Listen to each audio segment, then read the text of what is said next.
आप देख रहे हैं रुद्रांश दर्पण। मध्य प्रदेश के नेता प्रतिपक्ष उमंग सिंघार ने प्रेस कॉन्फ्रेंस कर वोट चोरी मामले में प्रेस कॉन्फ्रेंस की। प्रेस कॉन्फ्रेंस में उन्होंने कई आरोप लगाए। आरोपों पर भाजपा विधायक रामेश्वर शर्मा ने अपनी प्रतिक्रिया देते हुए कहा कि नेता प्रतिपक्ष मध्य प्रदेश के उमंग सिंघार और नेता प्रतिपक्ष देश के राहुल गांधी, दोनों नेता प्रतिपक्षों से मेरी हाथ जोड़कर प्रार्थना है कि वह बाबा साहब अम्बेडकर के दिए गए संविधान की व्यवस्था में न्यायपालिका और निर्वाचन आयोग जैसी संवैधानिक संस्थाओं पर सवाल खड़ा न करें। बीजेपी के नेता भी चुनाव में हारे, लेकिन मेरा ये भी कांग्रेसी नेताओं से पूछना है कि कई कांग्रेसी नेता 700 वोट से, 400 वोट से, 1300 वोट से, 2700 वोट से, 200 वोट से, 3000 वोट से जो कांग्रेसी नेता जीते हैं, क्या उन कांग्रेसी नेताओं ने वोट चोरी की है?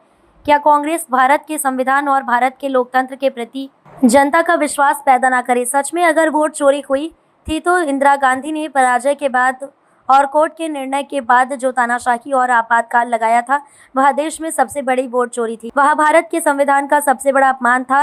वह न्यायपालिका का सबसे बड़ा उल्लंघन था और अपमान था। उन्होंने ये भी कहा कि इसलिए कांग्रेस ये पाप बार बार कर रही है। मेरा राहुल गांधी से ये कहना है कि राहुल गांधी, इतने मत पागल बनो कि आप इस डर के कारण कि कांग्रेस में विरोध ना हो जाए। कांग्रेस के नेता भी बोलने लगे कि राहुल गांधी, अब माफ करो, नेता प्रतिपक्ष पद से हट जाओ और कांग्रेस को बचाने दो।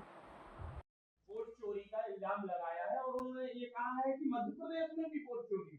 27 सीटों की बात कही उन्होंने कि 27 सीटों पे वोट चोरी हुई है। नेता प्रतिपक्ष मध्य प्रदेश के उमंग सिंघार जी और नेता प्रतिपक्ष देश के श्रीमान राहुल गांधी जी, दोनों नेता प्रतिपक्षों से मेरी हाथ जोड़कर प्रार्थना है कि वो बाबा साहब अम्बेडकर के दिए गए संविधान की व्यवस्था में न्यायपालिका और निर्वाचन आयोग जैसी संवैधानिक संस्थाओं पर सवाल खड़ा न करे। कांग्रेस के नेता जहां 1000, 2000, 2500, 3000 से हार गए तो वो कह रहे हैं कि यहाँ वोट चोरी हो गया।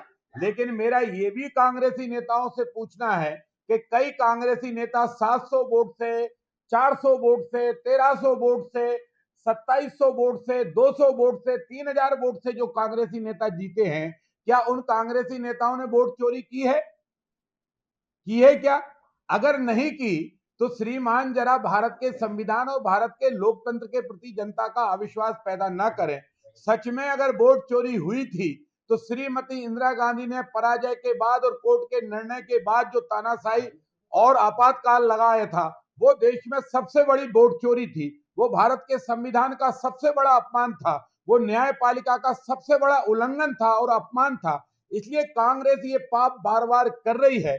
मेरा राहुल गांधी जी से ये कहना है कि राहुल गांधी जी, हार के भय से इतने मत पगलाओ, इतने मत खिसियाओ कि आप इस डर के कारण कि कल कांग्रेस में विद्रोह ना हो जाए, हम बिहार हार जाएं, हम यूपी हार जाएं, हम अन्य प्रदेशों में हार जाएं और हार के जब परिणाम आए तो जनता ऐसा नहीं कि हमसे मांग करने लगे और कांग्रेस के नेता भी बोलने लगे कि राहुल गांधी अब माफ करो, नेता प्रतिपक्ष पद से हट जाओ और कांग्रेस को बचने दो।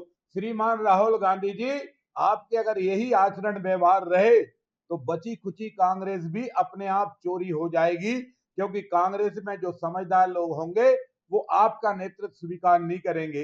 वो कांग्रेस को छोड़ जाएंगे और वो वहां चले जाएंगे जहां लोकतंत्र को सम्मान मिले, जहां मतदाता के मत की पहचान और कीमत को स्वीकार किया जाए, या मत देने वाले का पर अविश्वास नहीं बल्कि उससे मत पर विश्वास और भरोसा किया जाए। जो परिणाम आए उसे मतदाता का परिणाम मानकर उसका आदर किया जाए। आपका व्यवहार ये खिस्यानी बिल्ली की तरह है। आपका व्यवहार ये पागलपंथी का व्यवहार है। इसलिए मुझे ऐसा लगता है कि वोट चोरी हो कि नहीं हो, पर कांग्रेस चोरी जरूर होने वाली है। आप देख रहे हैं रुद्रांश दर्पण।